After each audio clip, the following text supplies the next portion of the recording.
bo'lishigini Alloh subhanahu va taolo o'zini ilmi azalisida yozib qo'ydi. Va bu ilmni faqat o'ziga xos qildiki, na bir payg'ambar, na bir muqarrab farishtaga bu ilmni bildirgani yo'q. Agar kimdir bilishi mumkin bo'lganida, albatta Muhammad Mustafa sallallohu alayhi vasallam sayyidul bashar bo'lgan Rasululloh bu narsadan xabardor bo'lgan bo'lar edi.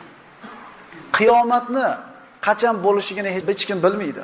Lekin Alloh taolo Qur'onda va payg'ambar alayhisalom o'zining sunnatlarida, hadislarida qiyomatga yaqin, qiyomat soatlari yaqin bo'lgan paytda sodir bo'ladigan ba'zi bir alomatlarni, belgilarini bayon qilingan. Ulardan Rasululloh sallallohu alayhi vasallam zamonlarida oyni ikkiga bo'linganligi. Iqtarabatis-sa'a va inshaqqal qamar. Qiyomat soati yaqinlashib qoldi va oy ham bo'lindi. Mana Rasululloh sallallohu alayhi vasallamdan mushriklar mo'jiza